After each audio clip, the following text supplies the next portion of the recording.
Hello YouTubers, మీరు కూడా ఇలా ఈజీగా హోమ్మేడ్ ఫ్లవర్ వాష్ చేసుకోవాలనుకుంటున్నారా? అయితే మన వీడియో చూసండి. ఇలా చాలామంది ఇంట్లో వేస్ట్ క్లాత్లు ఉంటాయి. ఒక వేస్ట్ క్లాత్ తీసుకుని ఇలా వీడియోలో చూపించినట్టు మడత పెట్టి ఎడ్జెస్ మొత్తం క్లీన్గా నీట్గా కట్ చేసేయాలి. ఇప్పుడు ఈ క్లాత్ని మనం ఇంట్లో వైర్ ఉంటే చూడండి, బైండింగ్ వైర్ సంథింగ్ ఇట్లా ఆ వైర్ తీసుకుని చిన్న గ్లూ అంటించి దాన్ని మొత్తం ఇట్లా వీడియోలో చూపించేటట్టు నీట్గా అడ్జస్ట్ చేసుకుంటూ రౌండ్ చేసి చుట్టేసుకోవాలి.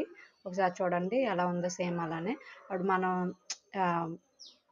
థ్రెడ్ని నీట్గా చుట్టేసి ముడి వేసేవాళ్ళం అనమాట. ఎందుకంటే దీనివల్ల ఎటు కదలకుండా నీట్గా అట్లా ఉంటుంది, ఎలా పెట్టామో అలానే ఉంటుంది. సేమ్ మనం ఇలా చిన్న చిన్న లూజ్ చేసుకుని ఫ్లవర్లా చేసుకోవాలి. అదేవిధంగా వేరే క్లాత్, గ్రీన్ కలర్ క్లాత్ తీసుకున్నానండి. ఇది రౌండ్ చేస్తే సేమ్ గ్రీనీ కాండంలా ఉంటుంది. ఒకసారి చూడండి, సేమ్ చిన్న గ్లూ అంటించుకొని దాన్ని కవర్ చేస్తూ నీట్గా ఆ వైర్ చుట్టూ నీట్గా అడ్జస్ట్ చేసుకుంటూ ఎండ్ వరకు చుట్టేయాలి. చుట్టేసిన తర్వాత ఎండ్లో మనం గ్లూ అంటించుకుంటే ఫిట్గా ఉండి ఊడకుండా ఉంటుంది అనమాట.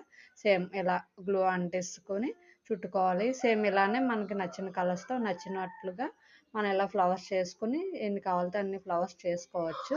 సేమ్ ఎలా ఎలా ఫస్ట్ ఫ్లవర్ ఎలా చేసుకుంటారో సేమ్ యాజ్ ఇట్ ఈజ్ అలానే చేసుకోవాలి. మనకి ఎన్ని కావాలితే అన్ని చేసుకోవచ్చండి, మీ ఓపిక అవి. ఒకసారి సేమ్ నేనైతే చాలా చేశాను, ఒకటే ఒకటి.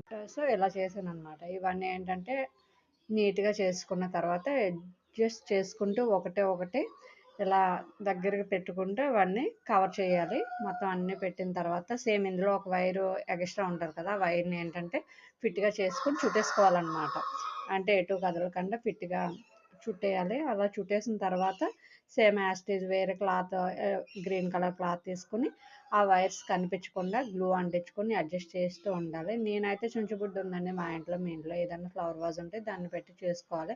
సేమ్ ఇలా అందులో అవి గుచ్చేసిన తర్వాత అడ్జస్ట్ చేసుకుంటూ గుచ్చుకోవాలి. ఒకసారి చూడండి కదలకుండా. అది అడ్జస్ట్ చేసి గుచ్చుకున్న తర్వాత ఈ ఫ్లవర్స్ని మనకు కావాల్సిన షేప్లో ఉంచుకోవాలి. అంటే ఎగుడు దిగుడుగా అట్లా ఆ టైప్ ఆఫ్లో అడ్జస్ట్ చేసుకుంటే. So finally flower vase ready. Thanks for watching.